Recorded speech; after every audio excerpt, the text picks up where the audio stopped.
अस्सलामुअलैकुम। आज का हमारा सॉफ्टवेयर है HTML। अब हम ये देखेंगे कि हम HTML क्या होता है। तो सबसे पहले हम जाते हैं इंट्रोडक्शन की जानिब। तो हमारे पास है इंट्रोडक्शन टू HTML।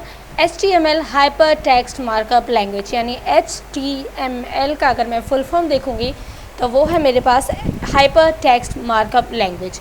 अब HTML is the foundation of web pages. अब जो HTML है हमारा, वो हमारे वेब पेजेस को डिज़ाइन करता है।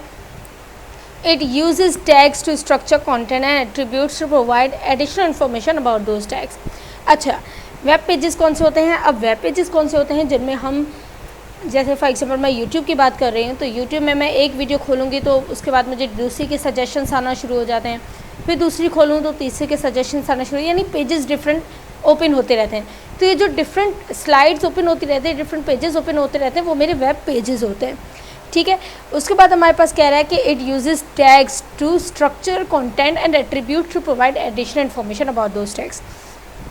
अब यह हमें क्या चीज़ प्रोवाइड करता है? एक प्रोवाइड करता है टैग्स, दूसरे एट्रीब्यूट्स, ताकि हम दूसरी इन्फॉर्मेशन उसमें ऐड कर सकें। अब टैग्स क्या होता है? Tags are enclosed in angle brackets. अब जो टैग्स होते हैं हमारे पास, वो हम एंगल ब्रैकेट्स में जो है वो लिखते हैं। यहाँ पे आपको दो ब्रैकेट शो हो रहे होंगे इन ब्रैकेट्स में, यानी इनको ऑन करके, ओपन करके, इसके अंदर हमारा जो भी एलिमेंट अपने सेट करना होता है उसको बाद हम इसको क्लोज कर देते हैं। And often come in pairs. अब ज़्यादातर ये पेयर्स में आ रहे होते हैं, यानी ओपनिंग और क्लोजिंग टैग्स में।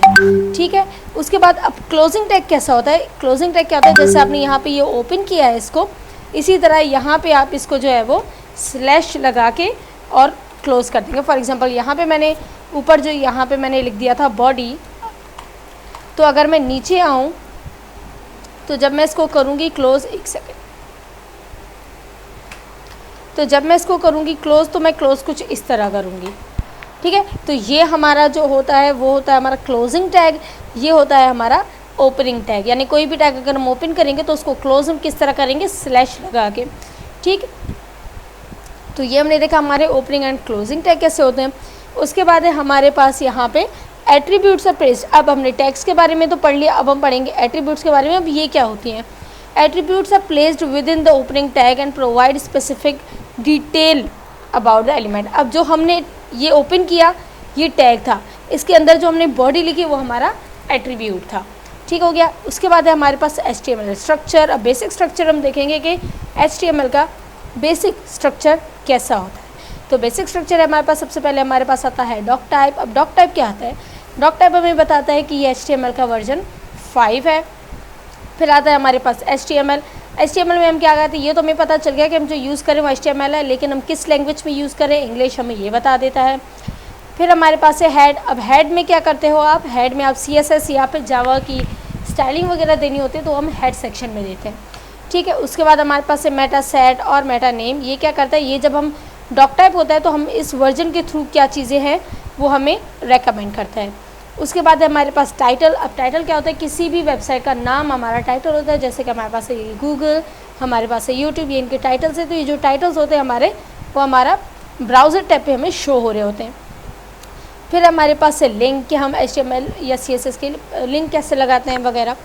फिर है हमारे पास स्क्रिप्ट। अब जावा स्क्रिप्ट क्या होती है? ये हम जावा के थ्रू जो है वो जैसे CSS देते हैं और दूसरे देते हैं जावा की स्क्रिप्ट। तो जावा के थ्रू स्टाइलिंग कैसे देते हैं वो हम स्क्रिप्ट के थ्रू देते हैं। उसके बाद हमारे पास बॉडी, यानी हम मेन काम जो हम कर रहे होते हैं, यानी यूट्यूब जब आप खोलते हैं आपके पास वीडियोस नज़र आ रही होती है। ये जो वीडियोस आपको नज़र आ रही होती हैं ये आपको आपके बॉडी सेक्शन में नज़र आ रही होती हैं। फिर हमारे पास आ जाती है हेडिंग्स। अब HTML में 6 टाइप्स की हेडिंग्स होती हैं, H1 to H6, यानी H1, H2, H3, H4, H5, H6। अब जो H6 होती है वो सबसे छोटी होती है, तो इससे अंदाज़ा लगा सकते हैं कि H1 सबसे बड़ी होगी। तो H1 सबसे बड़ी, H2 से छोटी, H3 से छोटी, H4 से छोटी, H5 से छोटी और H6 सबसे छोटी। इसी तरह फिर हमारे पास पैराग्राफ्स होते हैं, पैराग्राफ के टैग्स होते हैं, यानी उनको ओपन करके आप बीच में कोई भी टैग लिखने के बाद आप उसको कोई भी एट्रीब्यूट लिख के आप उस टैग को जो है वो क्लोज़ कर सकते हो। ठीक हो गया, यानी कोई भी टेक्स्ट लिख के आप जो हमारा टैग है उसके अंदर हम एट्रीब्यूट डालते हैं, हम उसको ओपन करते हैं, फिर हम अपना टेक्स्ट लिखते हैं और उसको फिर एंड में क्लोज़ करते थे, जैसे अभी हमने ऊपर बॉडी को किया था।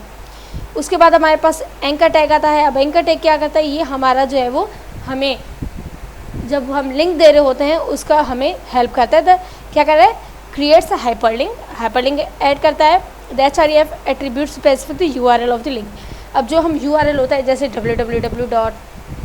इसी तरह HTTPS वगैरह जो होते हैं ये हमारे एंकर टैग में हिस्सा होते हैं, यानी वो लिंक हम कैसे अप्लाई करते हैं वो हम एंकर टैग के थ्रू करते हैं। फिर हमारे पास इमेज हम कैसे देते हैं, ठीक है, ज़ाहिर हम यूट्यूब खोल रहे हैं या कोई भी गूगल वगैरह पे इमेज सर्च करें वो हमारे पास आ रही है, अब ये इमेज लग कैसे रही है तो वो हम देखेंगे। फिर हमारे पास जो है वो ऑर्डर्ड लिस्ट होती है, अनऑर्डर्ड लिस्ट होती है। ऑर्डर्ड लिस्ट कौन सी होती है 1 2 3 4, और अनऑर्डर्ड लिस्ट क्या होती है, हमारे पास बुलेट्स होते हैं, जैसे बुलेट्स आपको यहाँ पे नज़र आ रहे होंगे ये वाले बुलेट्स। उसके बाद अब ये बुलेट्स वगैरह आते कैसे, जब हम क्या करते हैं हम URL को हमने टैग ओपन किया, उसके बाद फॉर्म LI की यानी लिस्ट। अनऑर्डर्ड तो है, ठीक है, वो हमें पता है कि अनऑर्डर्ड हमारे पास बुलेट्स होता है, लेकिन बुलेट्स के लिए हमें टेक्स्ट भी चाहिए होता है जिस पे हम ऐड कर सकें। तो जो हम टेक्स्ट जो है वो LI के थ्रू, लिस्ट के थ्रू ऐड करते हैं, यानी ये लिस्ट है, उसके बाद इसको ओपन करेंगे जो है वो, उसके बाद फिर हम लिस्ट ऐड करेंगे और इसको हम उसके बाद क्लोज़ कर देंगे, यानी 1 ओपन, सेकंड इसको ओपन एंड क्लोज के साथ इसका टेक्स्ट लिखेंगे जो भी हमारा होगा, और एंड में दोबारा इसको एंड में जो है वो क्लोज़ कर देंगे। उसके बाद हमारे पास होता है डिव। अब हम डिव क्यों इस्तेमाल करते हैं, डिव हम इसलिए इस्तेमाल करते हैं ताकि हम CSS से जावा अप्लाई कर सकें, ठीक है। अगर हम CSS से जावा अप्लाई करनी होती है तो हम डिव लाजमी लगाते हैं, अदरवाइज हम डिव नहीं लगाते। फिर होता है हमारे पास, अब हम इनके एट्रीब्यूट्स पढ़ेंगे कि हमारे पास कौन कौन से क्लास जो है वो एट्रीब्यूट्स होते हैं। अब जैसे कि मैंने आपको बताया यहाँ पे हमारे पास क्लास है, ID है, स्टाइल है। तो क्लास और ID हमारे डिव के साथ कनेक्ट होते हैं, यानी जब भी आपको स्टाइलिंग देनी है तो आप डिव के साथ क्लास या डिव के साथ ID लाजमी लगाते हो।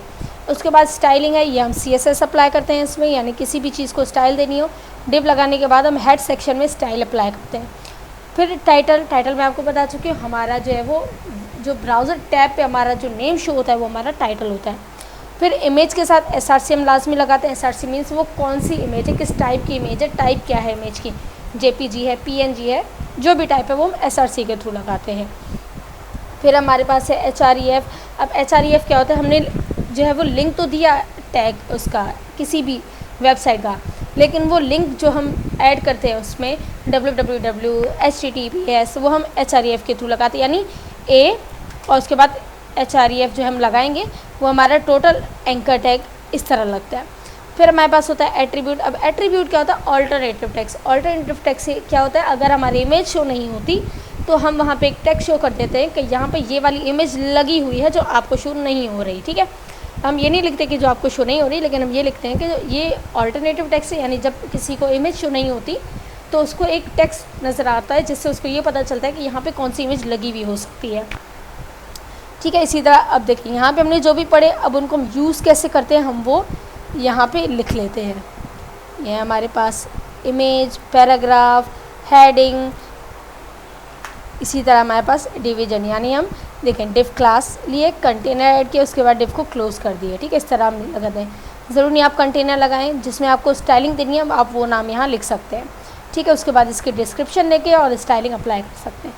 तो ये था हमारा लेक्चर नंबर 1 जिसमें हमने बेसिक जो है वो स्ट्रक्चर पर इंट्रोडक्शन पढ़ा HTML के बारे में कि HTML बेसिकली क्या होता है और इसमें कौन कौन सी चीज़ें जो है वो यूज़ होती हैं।